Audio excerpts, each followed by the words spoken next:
The Perseverance Award is given to a youth who prevails over adversity and obstacles in their life. The nominee will have overcome challenges while demonstrating inner strength and perseverance. From the day Amber was born, she's had to overcome. As a newborn, doctors discovered she had a hole in her heart. This was eventually repaired using a Teflon-like substance. This would be the beginning of her time in the medical world. They also discovered she had only one kidney and it wasn't functioning properly. Around the age of 2, Amber's kidney disease took over and her kidney began to slowly shut down. She was placed on medication which ended up damaging her kidney more. Over the next 14 years, she was forced to sit back and watch what a lot of her friends did. She would often miss school or be out of the classroom for parts of the day. She knew her body didn't work like other children's did.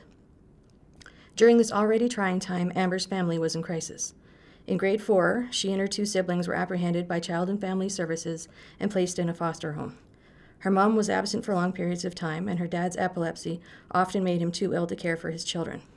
Amber made the decision to overcome. I felt it was important to nominate Amber for a Perseverance Award through the Youth of Distinction Awards because she truly epitomizes what perseverance is.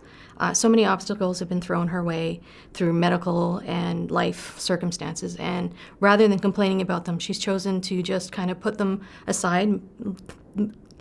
They've helped strengthen her, but they've also helped her understand what it takes to move forward in life and to become successful, and she truly, truly embodies that.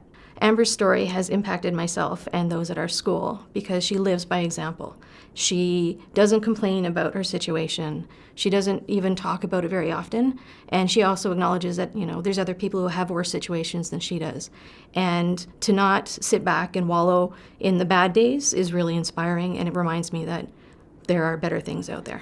Halima has overcome more obstacles at the age of 19 than most of us will encounter in a lifetime. Halima lived in a Sudanese refugee camp and was not able to take her next meal or her safety for granted. Halima grew up in a single-parent family as her father was forced to join the military when she was only 5 and never returned. At 11, Halima moved to Calgary and attended her first school. She adapted to our culture, learned our language, and studied our curriculum.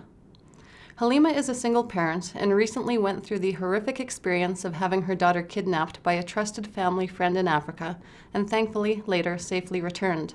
After returning from Africa, Halima was hospitalized for malaria. Despite these obstacles, Halima always displays hope, optimism, and gratitude. She views the world as a beautiful place. So Halima's story translates to all of the youth that we work with, as at some point, each of our students confront challenges. Her story is an example of how resilient youth can be, even when elements of perceived impossibility are present. Her story is a reminder to never underestimate or count anybody out. For others, Halima's story is a story of hope and courage.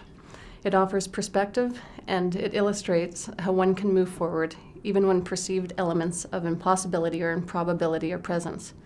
8 years ago, Halima was a child in a Sudanese refugee camp. Today, she's preparing to write her last diploma exam, and she's applying for scholarships. Next year, Halima will be at SAIT, preparing for her future as well as her daughter's future. Rebecca has faced many obstacles in her life. At 15, she was raped and used drugs to cover the hurt it caused.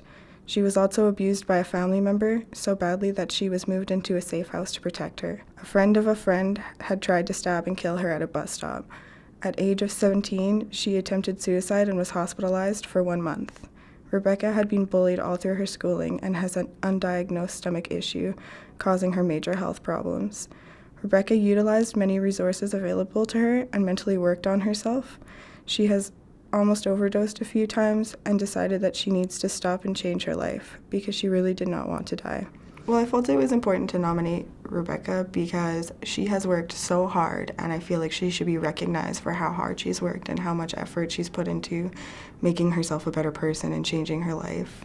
Rebecca has inspired me personally and the rest of us around her because she just does not give up. She just keeps trying, and even when she has a bad day, she just tries to be as positive as possible and work through it and get through it, and it's pretty great. Rebecca's story has taught both her and I that no matter how hard it gets, if you keep on trying and you keep on working at it, it will work out in the end and it will get better.